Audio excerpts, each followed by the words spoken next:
Es un gran privilegio poder estar en la casa del Señor, con los hijos del Señor, en los asuntos del Señor. Amén.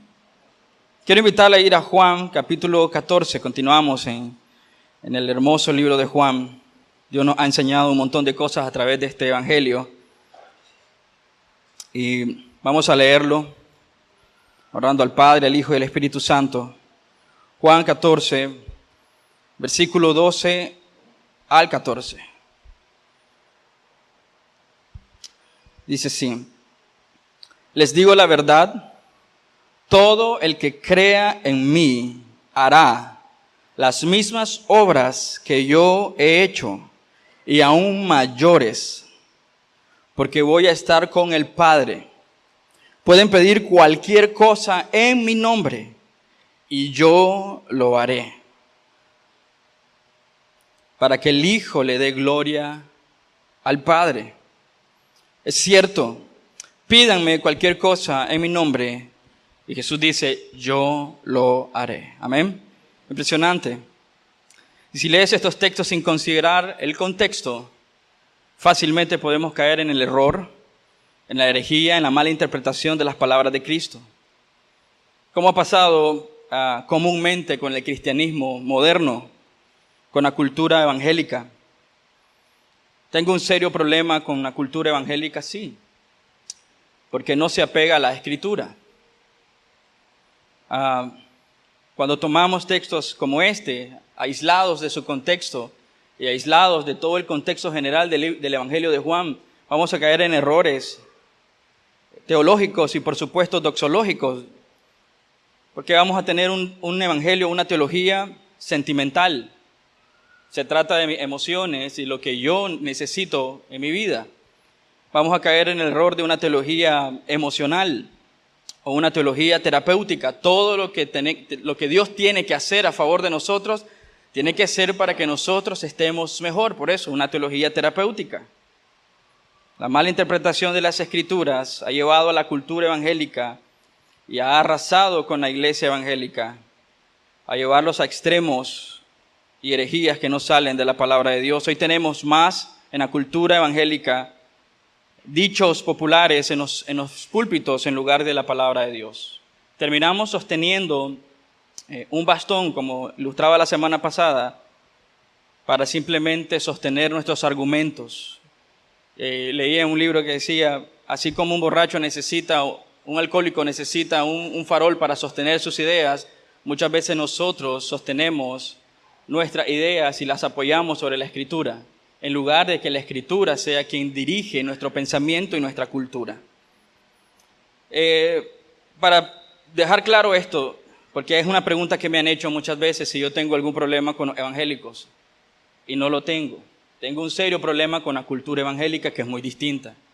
Y quizás no lo menciono siempre, pero a veces las personas salen molestas porque dije algo de la iglesia evangélica.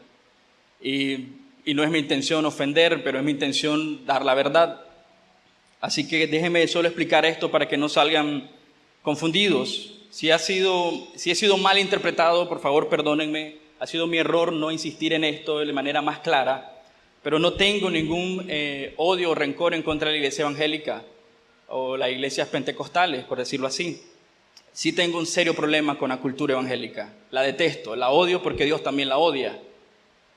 El término evangélico, cuando se usó por primera vez, se usó como un término general para poder albergar un montón de denominaciones, pero que tenían un principio en común y fin.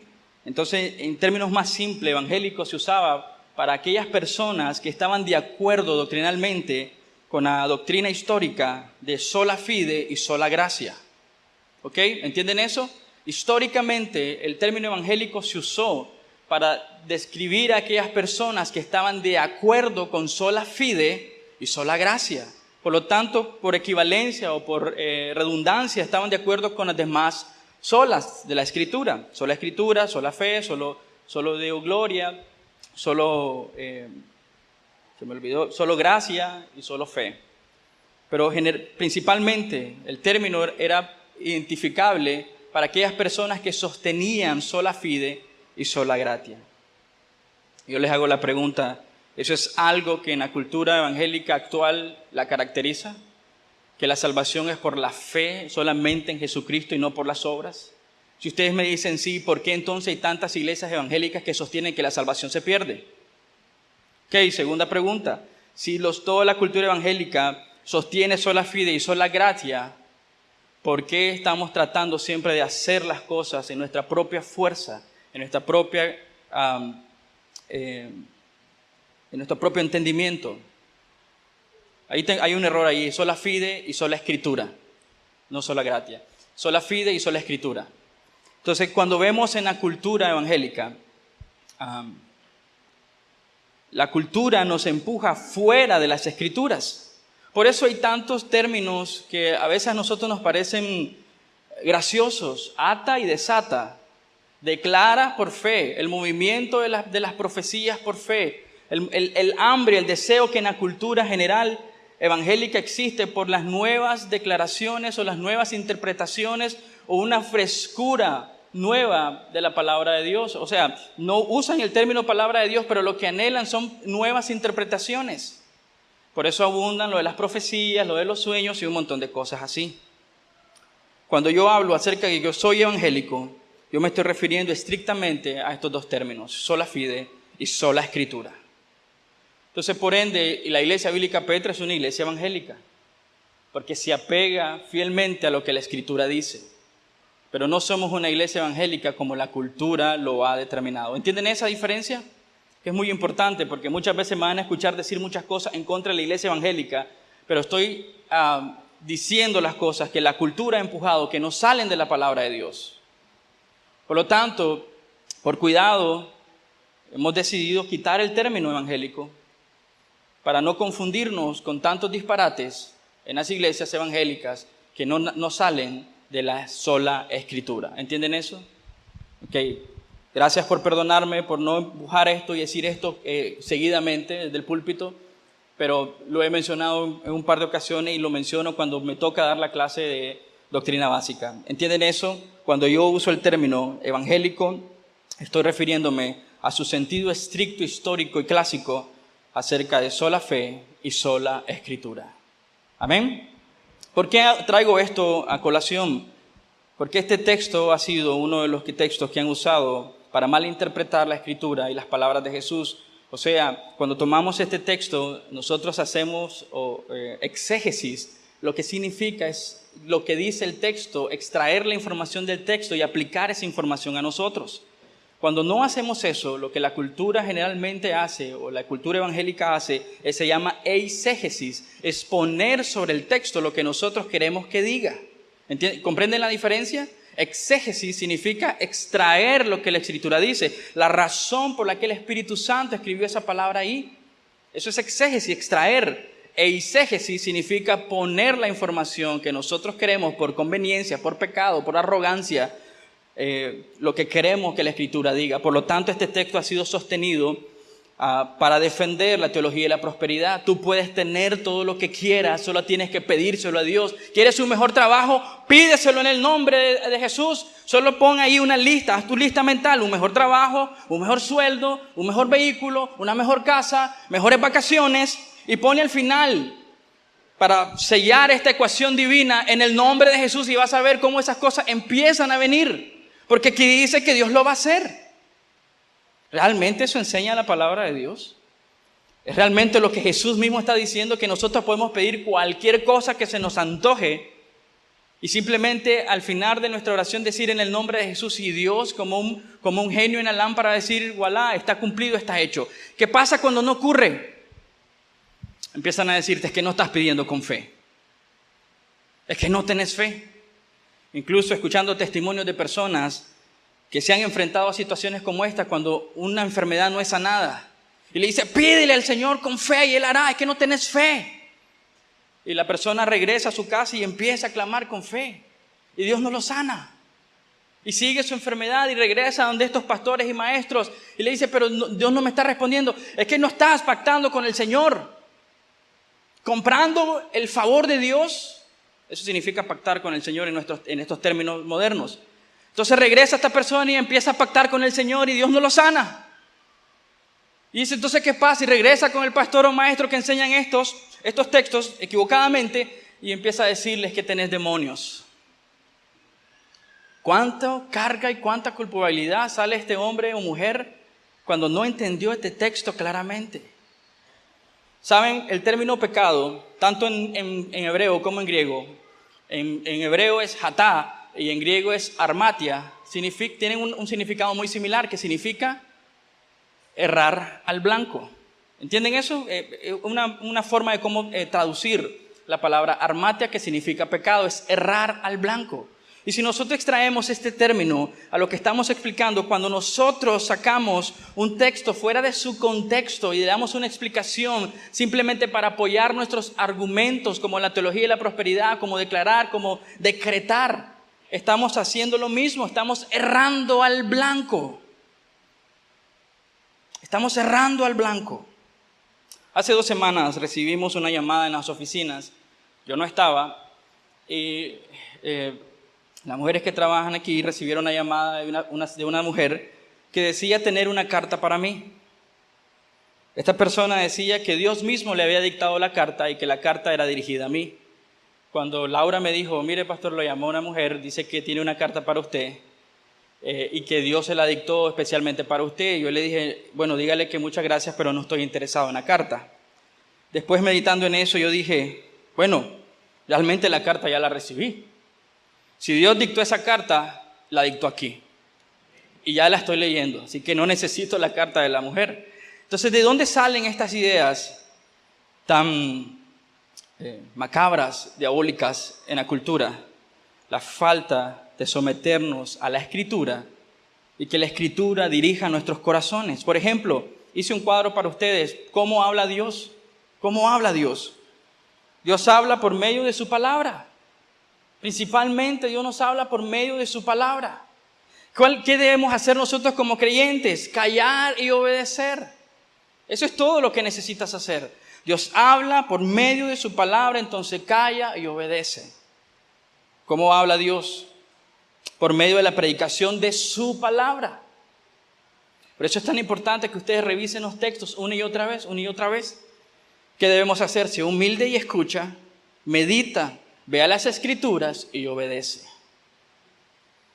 Dios nos habla por medio de su Espíritu Santo. Amén. Entonces, escucha, medita, vea las Escrituras y obedece. Dios nos habla por medio de un hermano, citando quizá las Escrituras. Entonces, escucha, medita, examina las Escrituras y recibe el consejo. Dios nos habla por medio de las palabras de un hermano, por medio de un consejo apegado a las Escrituras. Esta vez no está citando la palabra de Dios para nosotros, nos está dando un consejo que está apegado a las Escrituras. Entonces, ¿qué hacemos? Escucha, vea las Escrituras y cuidadosamente verifica, consulta a otros creyentes y obedece. Ahora, esta semana pasada también recibí un mensaje de alguien que me había dicho que tuvo una visión. La persona no es de la iglesia y quizás va a escuchar la prédica y no es por ofender, pero la persona me dijo, tuve una visión sobre la iglesia y miré ángeles y un montón de cosas así. Entonces, he aprendido mucho a lidiar con eso, con humildad ahora. Lo reconozco, en mis primeros tiempos hubiera sido demasiado brusco, pero traté de lidiar con la situación con mucha humildad, pero con la verdad de Dios. Pero ¿por qué no menciono los sueños? Que es algo tan popular en nuestra cultura. Tuve una visión, tuve un sueño. Tal vez esté siendo muy cerrado en esta cuestión, pero ¿Dios puede hablarte por sueños? Le pregunto a ustedes, ¿Dios puede hablarte por sueños? Por supuesto que puede. Si Él quisiera hacerlo, puede hacerlo. ¿Sí? Quiero que me sigan cuidadosamente, porque no quiero llevarlos a malinterpretar mis propias palabras. ¿Dios puede hablarte por medio de un sueño? Sí puede, porque Él es soberano. Si Él quiere hacerlo, lo hace y ya. Pero, eso es importante, ese pero, ¿por qué habría Dios de escribirte algo, decirte algo por medio de un sueño, si hay al menos 5 cosas que no son subjetivas? O principalmente hay una sola cosa que no es subjetiva, es la palabra de Dios. ¿Por qué Dios habría de arriesgarse a tus emociones, a tus malas interpretaciones de un sueño, cuando está escrito todo lo que necesitas para la vida y la piedad? Eso no es congruente con el carácter de Dios. En Hebreos capítulo 1, versículo 1 dice que Dios nos habló antes por medio de sueños, pero ahora nos habla en el idioma de Cristo. Él habla Cristo. Él habla por medio de Cristo, por medio de su palabra. Él es soberano y puede hablarnos como Él quiera, pero Él ya nos dejó el medio de comunicación que debemos tener con Él por medio de su palabra y por medio de la oración. ¿Por qué Dios usaría los sueños? Y como miramos en el cuadro, hay al menos 5 formas de cómo Dios puede hablar. Esas son cosas que pueden ser objetivas para el creyente. ¿Sabes? Pensando en esto, yo dije, Dios va a usar un sueño quizás simplemente para demostrar la dureza del corazón de un hombre. ¿Por qué no quieres ir a la palabra de Dios? ¿Por qué Dios usaría un sueño? Saltando la propia veracidad de su palabra. Solo demuestra la corrupción del carácter de un hombre que quiere que Dios le hable por un sueño y no por medio de la Escritura. Eso demuestra la pereza espiritual que hay en nuestro contorno espiritual. De las iglesias prefieren que Dios le hable por medio de un sueño, pero no quieren pasar estudiando la palabra de Dios. Es un problema de disciplina, es un problema de conocer a Dios, es un problema de amarle con todo el corazón. Porque ¿qué prefieres tú? Pasar una semana entera tratando de entender un texto, metiéndote en las profundidades del carácter de Dios, y simplemente acostarte sin orar, sin pasar tiempo en comunión con Dios y que Dios te hable por un sueño. ¿Qué es más fácil para nuestra cultura? Los sueños. Pero Dios quiere que nosotros le conozcamos profundamente, vayamos a las Escrituras y luchemos con estos textos. Y el Espíritu Santo en nuestros corazones confirmando la verdad de Dios para nuestra vida. Esos sueños, visiones que la iglesia cultural quiere, no se apega al carácter de Dios, porque Dios nos dejó una Biblia que es inerrante e infalible. ¿Por qué necesitaríamos la confirmación de un sueño?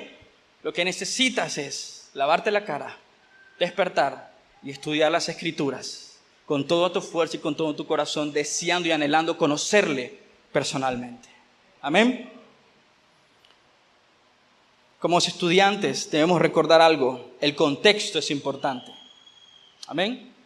Si algo recuerdas de esta prédica, y algo muy importante para estudiar la Biblia es contexto, contexto, contexto. ¿Ok? Si no, ustedes conocen tal vez este dicho: un texto fuera de su contexto es un pretexto.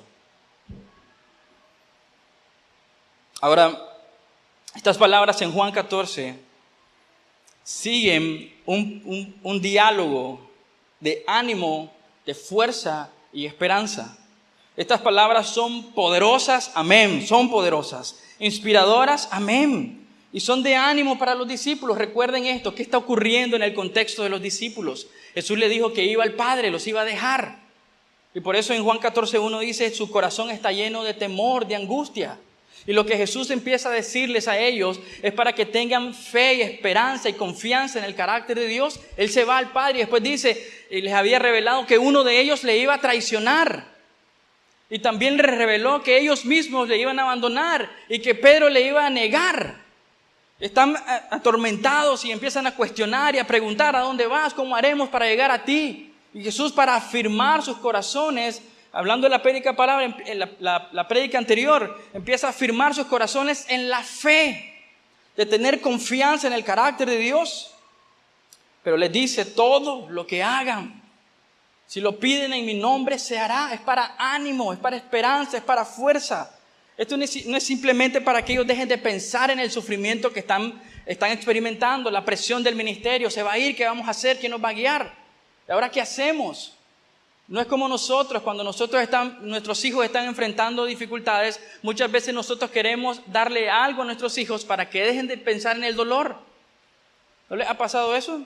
Que tal vez nuestros hijos están con dolor y nosotros hacemos cualquier cosa para que ellos dejen de pensar en el dolor. Esto no es así. Jesús le está diciendo que aunque tengan que enfrentar las dificultades, pueden hacerlo en el poder de Dios. Por eso los versos siguientes, si ustedes lo leen rápidamente, Juan 14:15, si me aman, obedezcan mis mandamientos. Es una referencia a la obediencia de Dios. No simplemente a pedir por pedir, es bajo la obediencia. Y después dice, hace la introducción al Espíritu Santo. Entonces, estos textos, tengo que ser franco, podría fácilmente malinterpretarlos aún. Son textos muy, en mi opinión, difíciles. Quizás yo puedo pensar que sé la información. Quizás puedo asumir que sé a dónde se dirige Jesús. Pero déjeme decirle que este texto ha causado una gran tensión en mí. Porque son textos sumamente complicados, en mi opinión. Nos encontramos, pero ante palabras asombrosas, declaraciones de Cristo acerca de su deidad. Él regresa al Padre para ser uno con Él, como lo es. Jesús está dándole ánimo, esperanza, seguridad por medio de estas palabras. Son palabras poderosas, inspiradoras y de ánimo para los discípulos ese día y lo son para nosotros hoy en día. Estas palabras son para ti también, iglesia. Son para ti. Déjame hacerte un par de preguntas antes de abordar el texto. ¿Estás haciendo la obra de Cristo? Porque el texto dice, el que cree en mí hará las mismas obras. Esa es mi pregunta para ti. ¿Estás haciendo las obras de Cristo? ¿Estás haciendo la obra de Cristo? Segunda pregunta que tengo para ti. El texto dice que serán también mayores. ¿Estás haciendo mayores cosas que Cristo? ¿Estás haciendo la obra de Cristo? ¿Estás haciendo mayores cosas que Cristo? Y el texto dice, pidan lo que quieran y yo lo haré. Mi pregunta es, ¿todas tus oraciones han sido contestadas? ¿Todas tus oraciones han sido contestadas? Supongo, por sus rostros, que las respuestas a estas preguntas no son tan satisfactorias. Entonces, la pregunta evidente es, ¿por qué no ha pasado eso en nuestra vida? Déjame darte un par de respuestas pensando en la ilustración de errar al blanco. Primero, no has entendido el texto. No has entendido el texto como Dios quiere que lo entendamos. Segundo, estás orando por las cosas equivocadas. Eso es tener un arco y una flecha, tener el blanco enfrente de nosotros, pero apuntar en otra dirección, errar al blanco. No has entendido el texto, estás orando por las cosas equivocadas. Número 3, estás orando sin el poder de Dios. Ahí está tu blanco enfrente, tienes el arco y la flecha, pero no tienes la capacidad para usarla. El arco y la flecha para poder pegar al blanco. No entiendes el texto, estás orando las cosas por cosas equivocadas, estás orando sin el poder de Dios. Número 4, estás orando fuera de la voluntad de Dios. Una vez más, no estás en el rango de alcance de pegar al blanco. Por eso quizás no está ocurriendo eso en tu vida. En pocas palabras, Jesús está diciéndonos a todos que si creemos en Jesús, llevaremos adelante el ministerio, la obra de Cristo, la iglesia de Cristo. Si creemos en Jesús, llevaremos adelante su obra. Y de alguna forma maravillosa, haremos algo mayor que las obras de Cristo. Y como un medio para ello, tendremos el acceso mediante Cristo. Y recuerdan, Jesús es el camino, la verdad y la vida. Y mientras pasa eso, tendremos acceso a Jesús mediante la oración. Por eso dice, pidan. Esa es una invitación a la dependencia en oración a Dios, orando en base a su carácter. Pidan.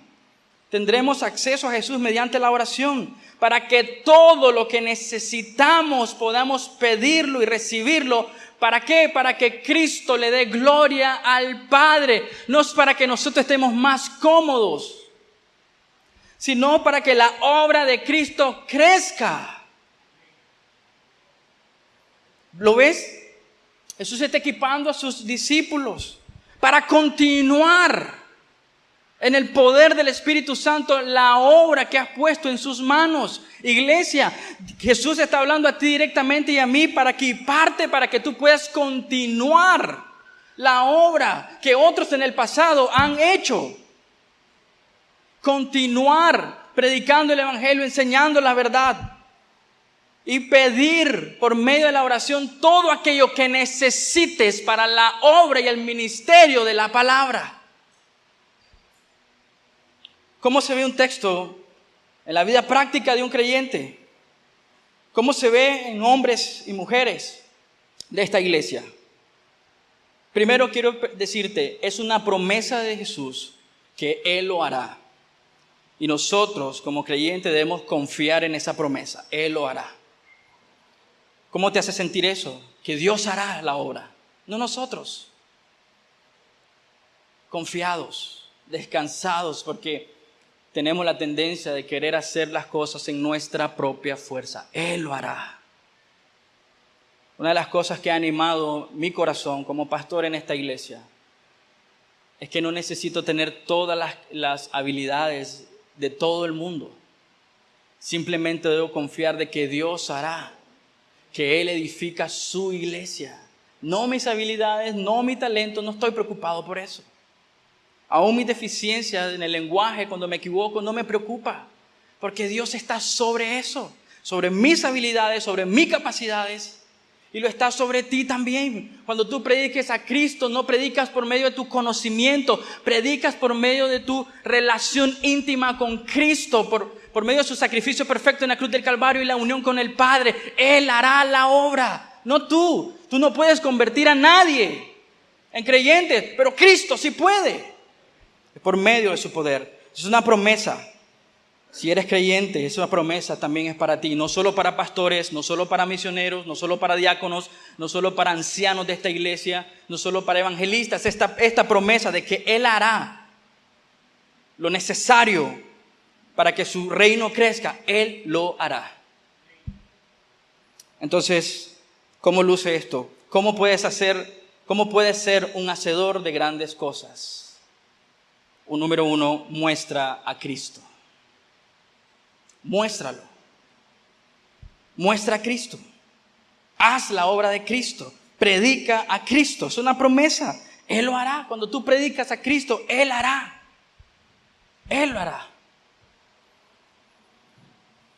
Esta promesa no es para los más espirituales, para los más dotados, para los más maduros, para los misioneros, para los ancianos. Es para todos los cristianos que creen y confían en Jesucristo. Él dice, el que cree en mí. Hay una condición. Para ser hacedores de grandes cosas hay una condición. Creer en Jesús. Creer en Jesús. Wow. Creer en Él con todo nuestro corazón, con toda nuestra fuerza y con toda nuestra vida. Posiblemente estás pensando qué significa hacer la obra de Cristo. Y quizás empieces a hacer una lista mental de todas las cosas que Jesús ha hecho. Por lo menos veamos algunas de las que el discípulo Juan nos relata en su evangelio. Van a estar en la pantalla. Jesús convirtió el agua en vino. ¿Tú vas a hacer la obra de Cristo? Entonces, si significa que yo puedo convertir el agua en vino, imagínate, haciendo un paréntesis, si todos nosotros pudiéramos convertir el agua en vino, pasaríamos pegados en los grifos. Voy a hablar por mí. Jesús convirtió el agua en vino, entonces decimos, nosotros también podemos convertir el agua en vino. Y no sé si ustedes han visto en videos de personas en iglesias convirtiendo el agua en vino. Dice, yo tengo el ministerio del Señor, yo tengo el poder de Dios. ¿No han visto eso? Es triste. Es triste porque la predicación se convirtió en un show mágico. ¿Has sanado al hijo de algún hombre enfermo? Jesús sanó al hombre que había estado paralítico por 38 años. ¿Tú lo has hecho? Ok. Próximamente vamos a tener una actividad como iglesia el 4 de mayo y necesitamos alimentar a toda esa gente. Puedo traerte 2 panes y 5 peces y tú nos haces el favor de multiplicar la comida. ¿No? ¿Has caminado sobre el agua? ¿Has sanado a un hombre ciego? Jesús resucitó a Lázaro después de 4 días de muerto. Tú lo has hecho increíblemente, inverosímilmente y asombrosamente. Hay videos donde hay personas resucitando a otras personas. Increíble, ¿no? ¿Y eso es verdad? Por supuesto que no. Por supuesto que no. Jesús está diciéndonos que podemos convertir el agua en vino. cuando Él dice que ustedes hacen la obra de Cristo y aún mayores? Si eso viene a tu mente, déjame decirte, estás muy equivocado. No es lo que está diciendo. Y no es lo que nos está tratando de enseñar. Al menos que creas por las obras, dice Jesús en Juan 14:11. Vamos a ver un poco el contexto para entender lo que Jesús está diciéndonos. Vamos a Juan 14:11. Ese es el contexto próximo de nuestro texto. Tiene que darnos una claridad acerca de lo que el texto está diciéndonos para poder interpretarlo de manera correcta.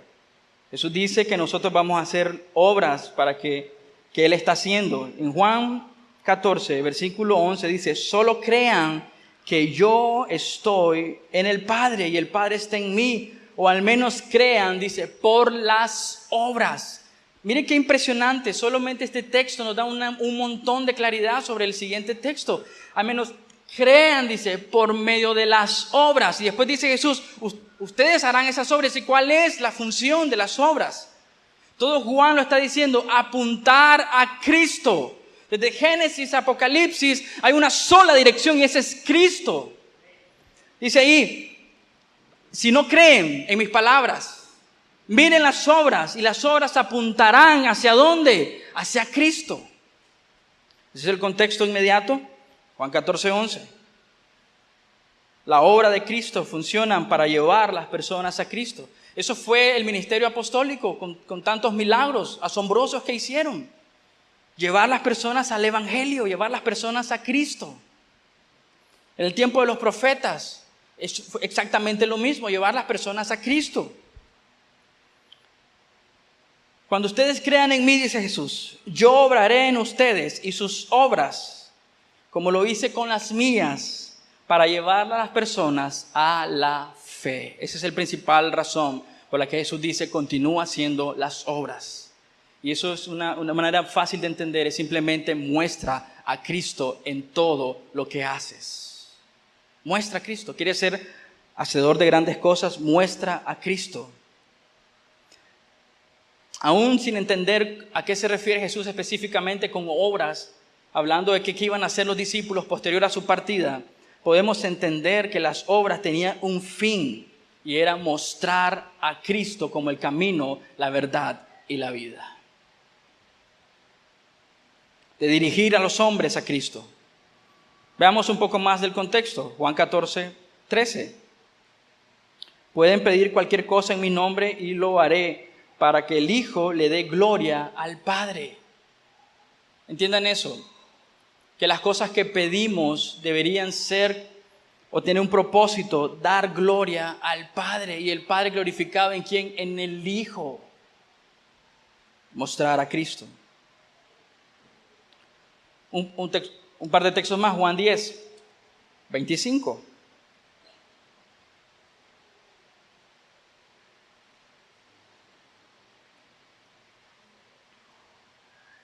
Jesús le contestó, yo ya les dije y ustedes no me creen. La prueba es la obra que hago en nombre de mi Padre. ¿La prueba de qué? De que Él es Dios. Una vez más, la obra apuntaba a Cristo. Juan 20:30-31. El contexto más amplio del libro, porque nos dice cuál es la razón del libro. Hablando del Evangelio de Juan. Juan 20, versículo 30 y 31. Dice, los discípulos vieron a Jesús hacer muchas otras señales, obras milagrosas, además de las registradas en este libro. Pero estas se escribieron para que ustedes sigan creyendo que Jesús es el Mesías, el Hijo de Dios, y para que al creer en Él tengan vida por el poder de su nombre. Muestra a Cristo. Tú quieres ser hacedor de grandes cosas, muestra a Cristo. Un texto más, Juan capítulo 6, versículo 26 al 29. Jesús les contestó, les digo la verdad, ustedes quieren estar conmigo porque les di de comer, no porque hayan entendido las señales milagrosas. ¿Entienden eso? Dice, ustedes quieren comida, ustedes quieren los milagros, pero no porque hayan entendido la razón de las obras.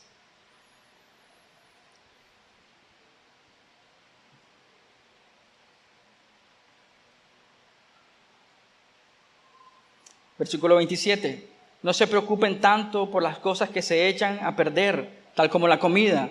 Pongan su energía en buscar la vida eterna que puede darles el Hijo del Hombre. ¿Qué está haciendo Jesús? Ellos no entendieron que las señales milagrosas apuntaban a Cristo, pero les dice, en lugar de poner atención en las obras, deberían de prestar atención en ¿qué? En mí. ¿Entiendes? Eso dice, no se preocupen tanto por las cosas que se echan a perder, tal como la comida. Pongan su energía en buscar la vida eterna que puede darles el Hijo del Hombre. Está direccionando a estas personas que están escuchando hacia Cristo. Eso hacen las obras. Amén. Pongan su energía en eso. Mateo 5:16. Brille vuestra luz delante de los hombres, para que vuestras buenas acciones glorifiquen a vuestro Padre que está en los cielos. Los cristianos deberían estar definidos por las obras que glorifican al Padre, que apuntan a Cristo. Muestra a Cristo. Muestra a Cristo. Muéstrales a Cristo a las personas que están errando en el blanco. Él es el blanco. Muestra a Cristo. Muéstrales cuál es el blanco y ese es Cristo. ¿Tú lo estás haciendo? Me encanta este texto, Hechos 20:21.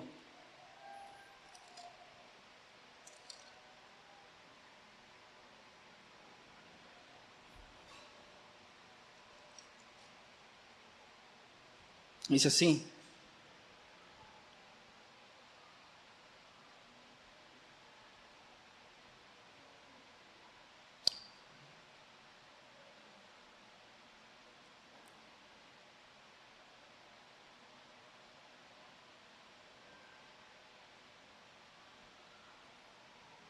He tenido un solo mensaje para los judíos y los griegos por igual. La necesidad de arrepentirse del pecado, de volver a Dios y tener fe en nuestro Señor Jesucristo. Muestra a Cristo. Hay un texto más adelante que quiero recordarles.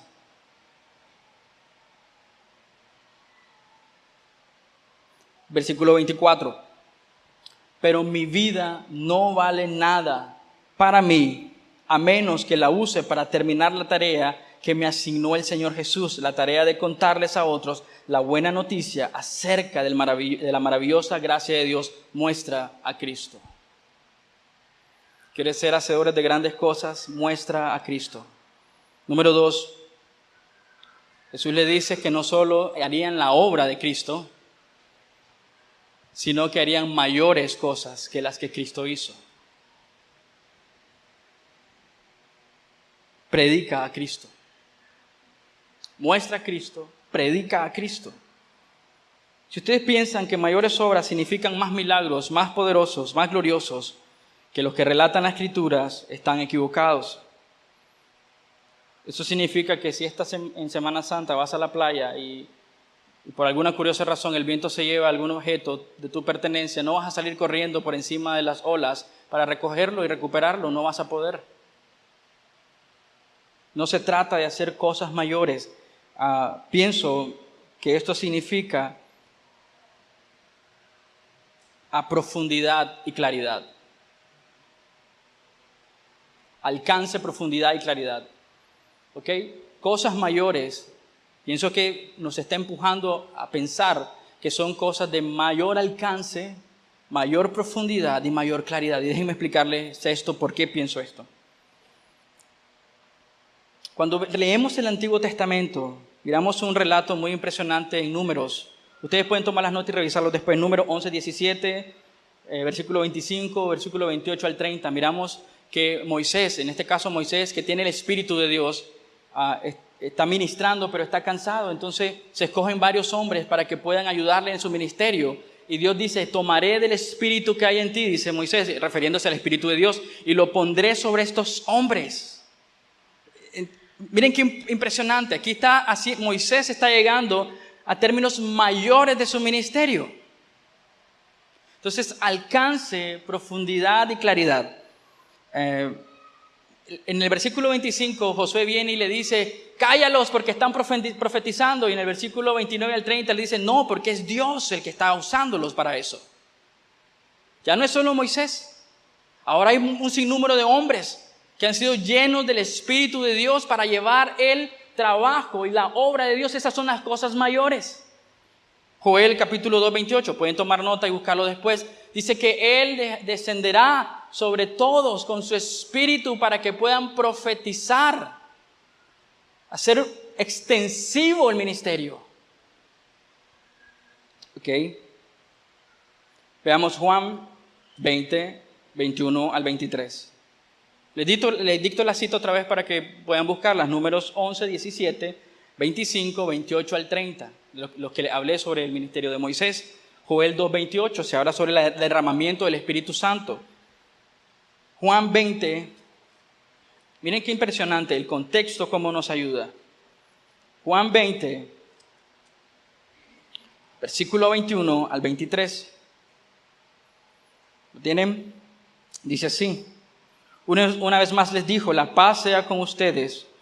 Como el Padre me envió a mí, así yo los envío a ustedes. Alcance. ¿Ok? Alcance. Ya no es solo el ministerio local de Jesucristo. Ahora es el ministerio de discípulos mayores que las de Cristo. Versículo 22. Entonces sopló sobre ellos y les dijo, reciban el Espíritu Santo. Y si ustedes perdonan los pecados de alguien, esos pecados son perdonados. Si ustedes no los perdonan, esos pecados no son perdonados. ¿Qué significa eso? Que el hombre tiene el poder de perdonar pecados. Jesús está diciéndole a sus discípulos que por medio de la predicación del Evangelio, las personas podrían llegar a la salvación y el perdón de pecados en base a la justificación de Cristo en la cruz del Calvario. El alcance, la profundidad y la claridad, esas son las cosas mayores. Por eso en el segundo punto es predica a Cristo. No harás algo mayor que eso. Predicar a Cristo y resucitado, crucificado y resucitado y sentado en el trono. No harás cosas mayores que predicar a Cristo. Muestra a Cristo, predica a Cristo. Cosas mayores no significan milagros llamativos o gloriosos como los que buscamos nosotros para alimentar nuestra fe. ¿Recuerdan lo que leímos en Juan? Muéstranos milagros y creeremos en ti. ¿No piensas que la predicación del Evangelio es un milagro más que asombroso? Que predicar a una persona que está muerta en sus delitos y pecados y por medio de la obra sustitutiva de Cristo en la cruz del Calvario, esta persona puede venir a vida eterna. ¿Habrá algo más impresionante que uno que estaba muerto en sus delitos y pecados ahora diga estoy vivo por la gracia y la misericordia de Cristo? ¿Habrá algo más fenomenal que eso? ¿Que la resurrección de un muerto espiritual? Muestra a Cristo, predica a Cristo. Un mayor alcance, una mayor profundidad y una mayor claridad de la redención. Incluso cuando Cristo predicó, Él no había muerto. Él no había resucitado. El Espíritu Santo no había descendido. ¿Sí entiendes eso? Por eso son mayores cosas que las de Cristo. Él no había muerto, Él no había resucitado, el Espíritu Santo no había descendido, Él no había ascendido a los cielos para estar con el Padre. Por eso, si usted lee con cuidado Juan, dice... Vamos a regresar a Juan 14. Les digo la verdad. Todo el que cree en mí hará las mismas obras que yo he hecho y aún mayores. Escuchen lo que sigue. Porque yo voy a estar con el Padre. Esta última frase tiene que darnos un sentido de todo el texto. De que es por poder, no nuestro, pero por poder divino que podemos hacer las cosas. Porque Él está con el Padre, intercede por nosotros y dice que va a rogar al Padre para que envíe al abogado defensor para nosotros, para que sea ayuda para nuestro ministerio, en el poder divino de Dios. Entonces, cosas mayores significa eso, una mayor claridad, un mayor alcance de la redención.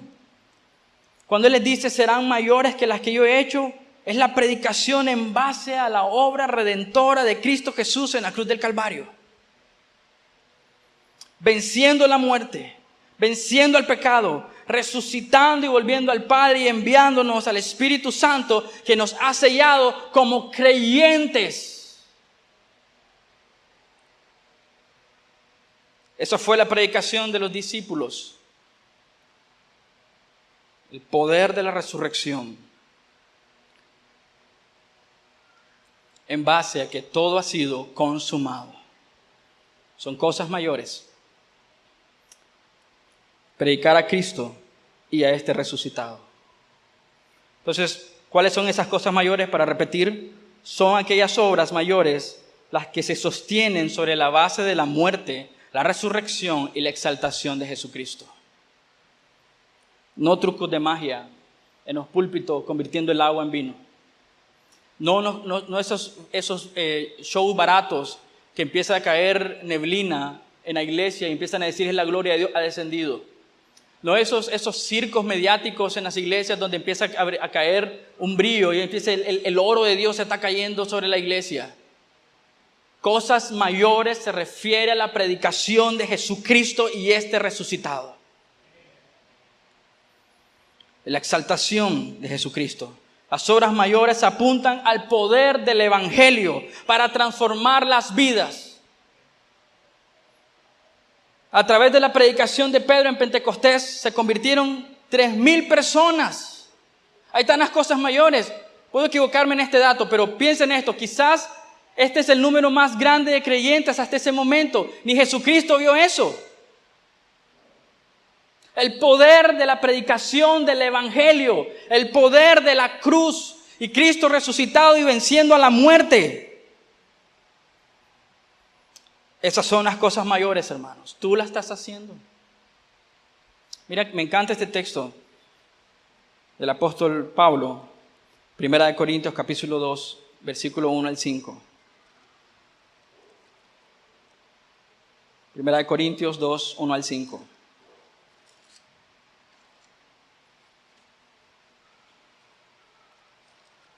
Amados hermanos, la primera vez que los visité no me valí de palabras elevadas ni de una sabiduría impresionante para contarles acerca del plan secreto de Dios, pues decidí que mientras estuviera con ustedes olvidaría todo excepto a Jesucristo, muestra Cristo, el que fue crucificado. Me acerqué a ustedes en debilidad, con timidez y temblor. Es Pablo el que está hablando.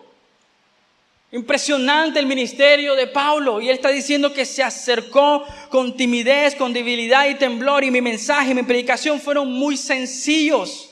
En lugar de usar discursos ingeniosos y persuasivos, confié solamente en el poder del Espíritu Santo. Lo hice así para que ustedes no confiaran en la sabiduría humana, sino en el poder de Dios. Predica a Cristo, muestra a Cristo si quieres ser hacedores de grandes cosas. ¿Por qué son mayores, pastor? Aún no lo has entendido. Hebreos 8:6. Es un mejor pacto. Es un mejor pacto. Ya no estamos bajo el antiguo pacto, estamos sobre un mejor pacto. Un mejor sumo sacerdote. Por eso son mayores. No las confundas, mayores de mejores. Son mayores en base a la suficiencia de Cristo en todo. Él dijo en la cruz del Calvario, consumado es. Pero ahora Jesús, nuestro sumo sacerdote, se le ha dado un ministerio que es muy superior al sacerdocio antiguo, porque Él es mediador a nuestro favor de un mejor pacto con Dios basado en promesas mejores. Amén. Número 1, entonces, muestra a Cristo. Número 2, predica a Cristo. Número 3, toma en serio la oración. Tómala en serio. Hay una frase del pastor John Piper que dice, en lugar de usar la oración como un walkie-talkie de guerra para solicitar suministros para la batalla, lo hemos convertido en un intercomunicador para pedir más comodidades.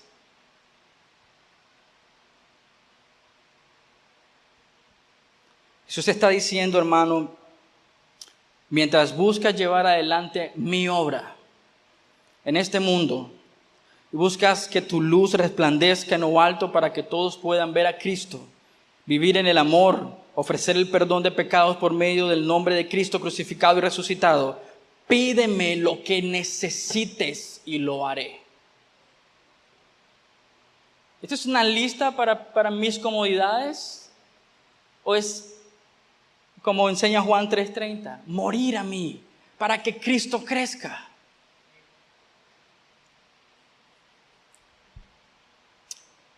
Si hemos usado la oración simplemente para cumplir una lista de necesidades, qué triste. Pero quiero animarte a usar la oración como lo que es. Comunicarnos con Dios en base a sus promesas. Hablar con Dios en base a sus promesas. Señor, tú lo has dicho. Tú edificarás tu iglesia. Señor, tú lo has dicho. ¿Saben? Cuando hay situaciones críticas en nuestra iglesia, de personas desanimadas, cayendo en pecado, yo solo digo, Señor, tú lo prometiste. Tú edificarías tu iglesia. Por favor, no permitas que yo caiga en arrogancia de pensar que se salvan por mí o que tengo que hacer algo para salvarlos. Tú lo prometiste. Tú lo prometiste. Tú edificarás tu iglesia. Quiero animarte a hacer eso, de orar las promesas de Dios en el base del carácter de Dios. Veamos rápidamente algunos textos. Juan 15:7.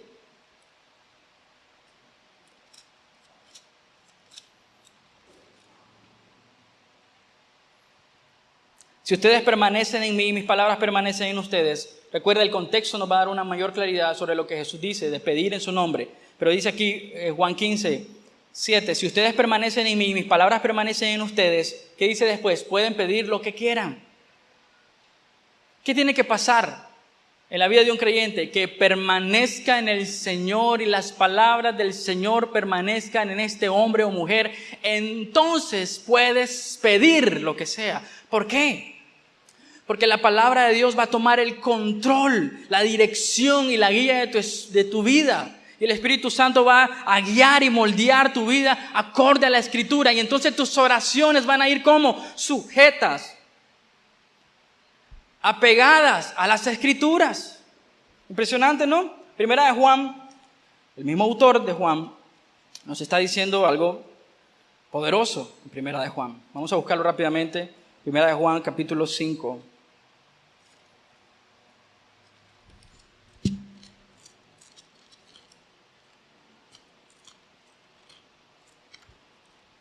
Capítulo 5, versículo 14 al 15.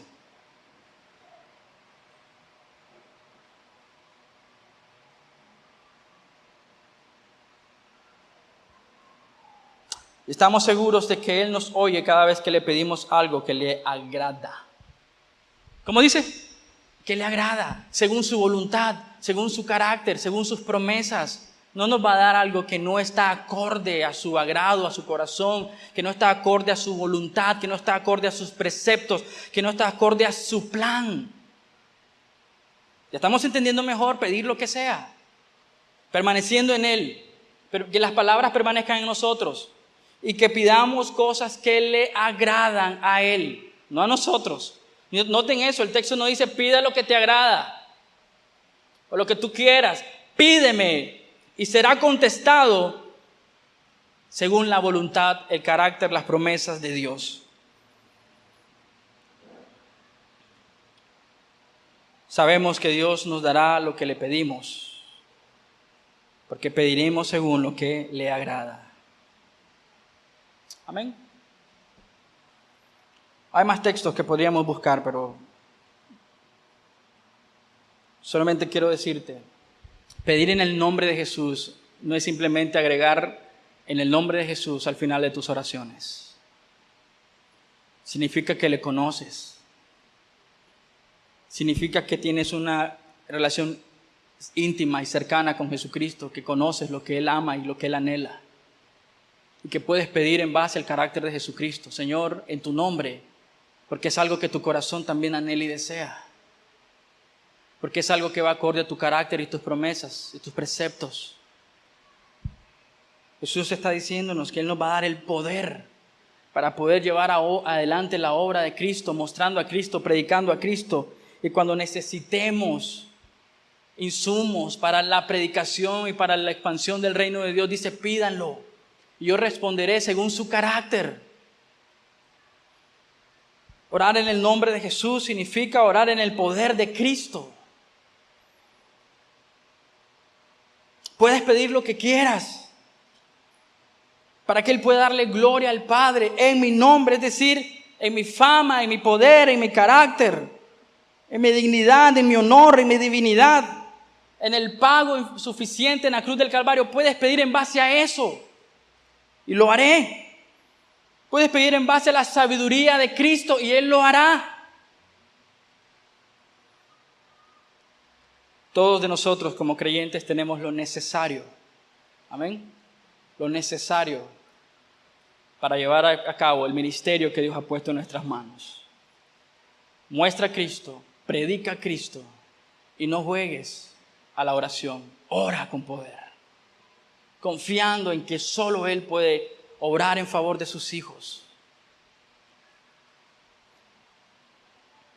Debemos orar en el nombre de Cristo, es decir, en base a sus méritos, en base a su mediación, en base a la obediencia de Cristo, poniendo nuestros ojos en su gloria, pidiendo por las cosas que le agradan a su voluntad y esperando en su sabiduría. La oración tiene un fin, es la gloria de Dios. Orar en el nombre de Cristo significa depender en Cristo. Por eso Él dice, crean en mí y yo iré al Padre y yo lo haré. No dice que tú puedes hacerlo. Orar en el nombre de Cristo es dependencia en el poder de Cristo. Es reconocer que no puedes pedir al Padre si no fuera por medio de la mediación de Cristo. Por eso ante el texto en Juan 14:6, yo soy el camino, yo soy la verdad y la vida. La oración más piadosa que tú puedas escuchar, si no es mediada por medio del sacrificio de Cristo Jesús, no pasa del techo de tu casa. Orar en el nombre de Cristo es reconociendo que solo Él tiene los recursos, no nosotros. Solo Él tiene los recursos y los insumos que necesitamos para la vida cristiana. Orar en el nombre de Cristo es orar por fortaleza en Cristo, con la ayuda del Espíritu Santo para hacer la obra de Cristo. ¿Cuántas veces te has sentido desanimado de predicar el Evangelio? Porque no has visto resultados. Necesitas orar en el nombre de Cristo, pidiéndole a Cristo fortalezca tu corazón en el poder del Espíritu Santo para que puedas hacer la obra de Cristo una y otra y otra y otra vez. Orar en el nombre de Cristo es confiar en la providencia de Dios para nosotros. Porque Él puede responder que sí, pero va a responder muchas veces que no. Porque sus caminos son más altos que los nuestros. Y su tiempo, Él no está regido por el tiempo, nosotros sí. Y a veces nosotros queremos que Dios responda de una manera y Dios responde de otra manera. Por lo tanto, orar en el nombre de Cristo es estar sometidos, confiando en la providencia de Dios, en las cosas que nosotros hacemos. Decir, Señor, se haga tu voluntad en el nombre de Cristo. Decir, Señor, si es necesario para mi crecimiento espiritual, que se haga. Eso significa orar en el nombre de Cristo. Tú puedes orar por un mejor trabajo y decir, Señor, usted sabe, necesitamos un mejor trabajo, pero se haga según su voluntad, su providencia para nosotros. Si usted cree que en este trabajo es mejor para mí, mi crecimiento espiritual, para humillarme, quebrantarme y buscar más de ti, Señor, está bien. Por eso oramos en el nombre de Cristo, porque nos apegamos a su sabiduría, a su soberanía, confiando en la providencia de Dios para las cosas que pedimos. Sucede con la salud. Pablo era un apóstol muy usado por Dios, amén. Pero cuando Timoteo estaba enfermo le dijo, ve y busca cómo beber agua con vino para tu úlcera. ¿Por qué no oró para sanarlo? ¿Cuánta gente quedó enferma bajo el ministerio del apóstol Pablo? ¿Por qué no oró para sanarlos? Porque Dios está usando el sufrimiento de estos hermanos para la expansión de su reino. Muestra a Cristo, predica a Cristo, ora con pasión en el poder de Dios. Vamos a leer Efesios 6, 18, 20. Me encanta este texto,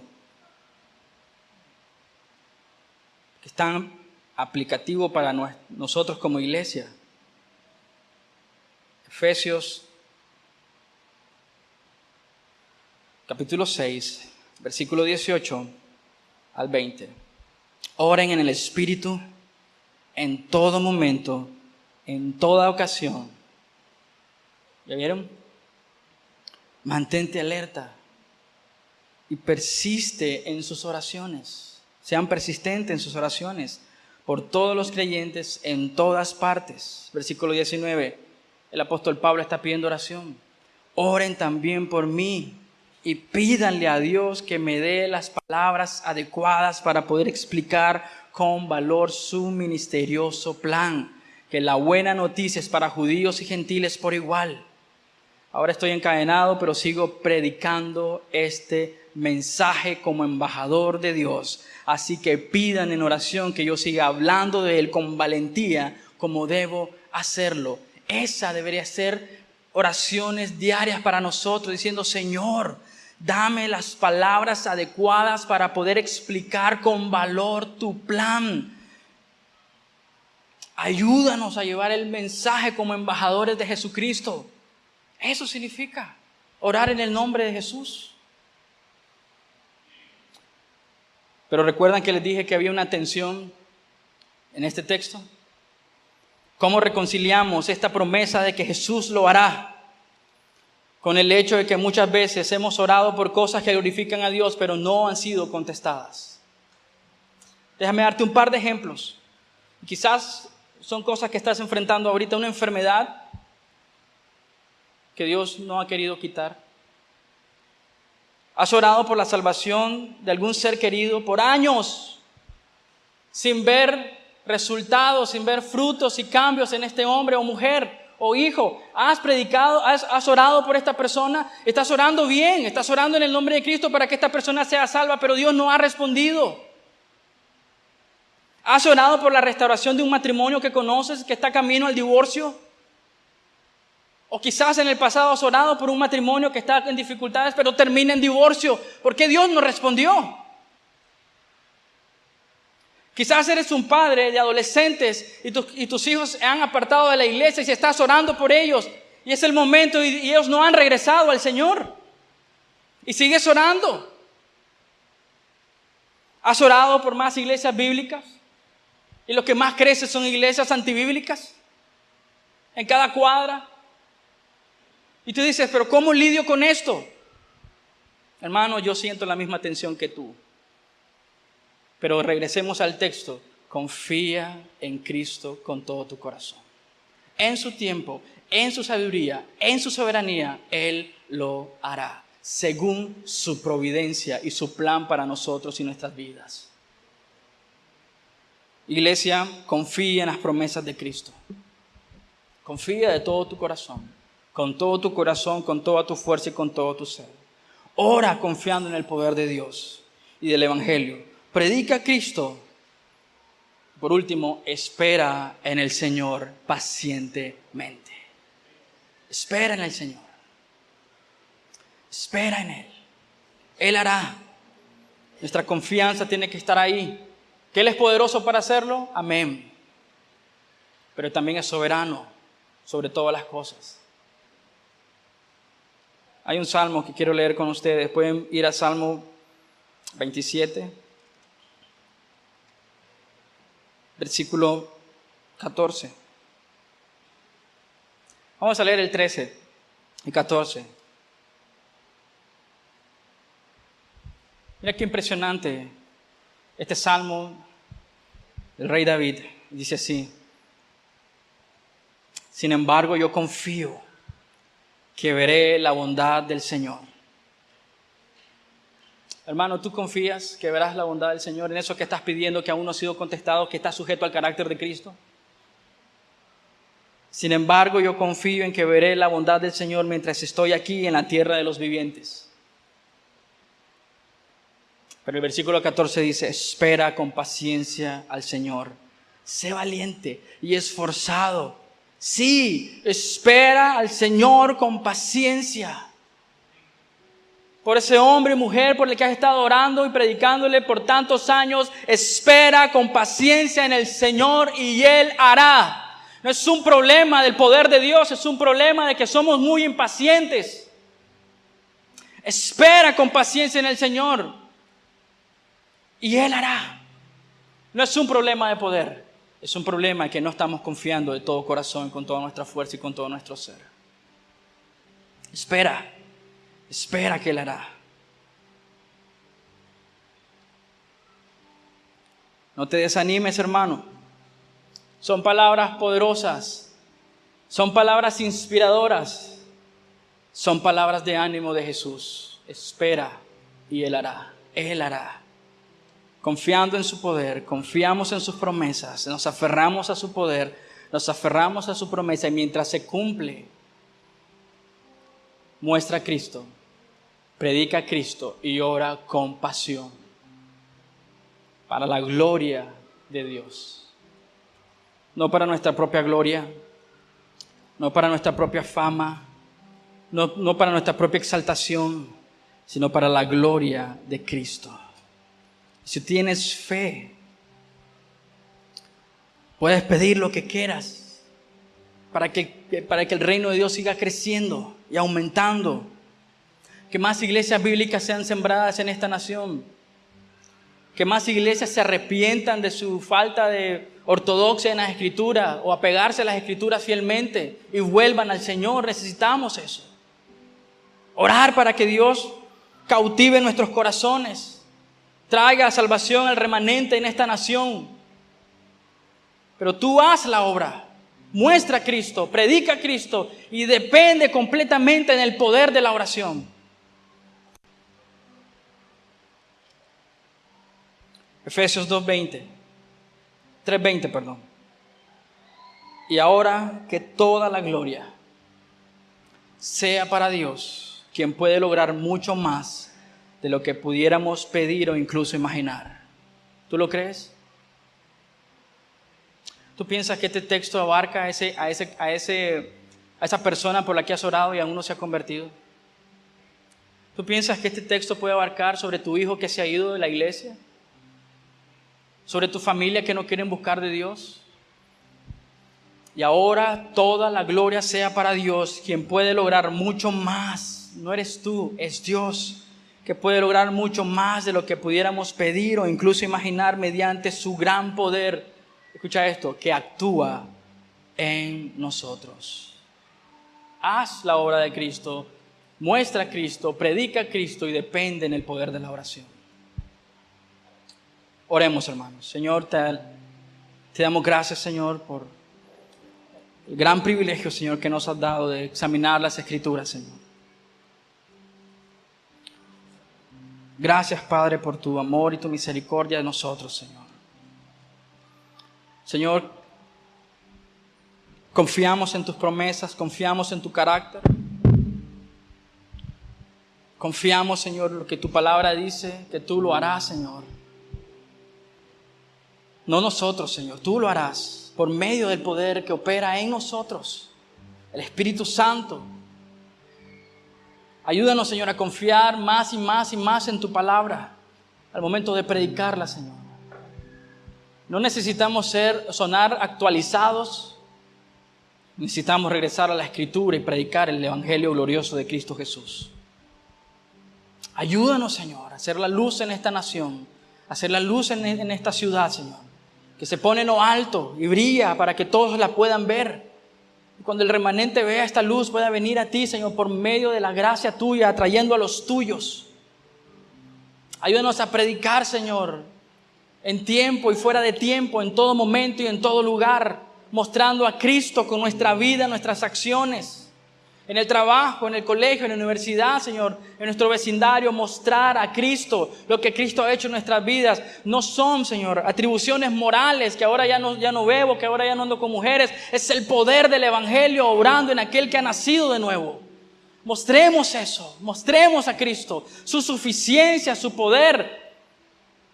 Ayúdanos, Señor, a predicar con denuedo tu palabra, como oraba el apóstol Pablo, Señor. Que tú nos des las palabras. Predicar a Cristo y este crucificado, ese es el milagro más grande que podemos hacer. Predicar de Cristo. Pero ayúdanos a depender más y más y más en la oración. No menos. Ayúdanos, Señor, en todo momento, en toda ocasión, a cada instante, perseverante y persistentemente, Señor, venir en oración a ti, Señor, porque nosotros no podemos salvar a nadie y nuestro mensaje sin el poder del Espíritu Santo y la obra de Cristo en la cruz del Calvario es cualquier cosa. Necesitamos regresar a ti, Señor, corriendo, Señor, para que tú fortalezcas, Señor, nuestro espíritu para predicar y proclamar tu mensaje, Señor, y tu palabra. Mi oración y mi deseo, Señor, para la Iglesia Bíblica Petra, para mi propia familia y para mí, Señor, es que mostremos a Cristo, prediquemos a Cristo y dependamos en la oración. Gracias, Señor, por tu amor y tu misericordia, porque eres bueno y para siempre tu misericordia con nosotros. Amén. Amén.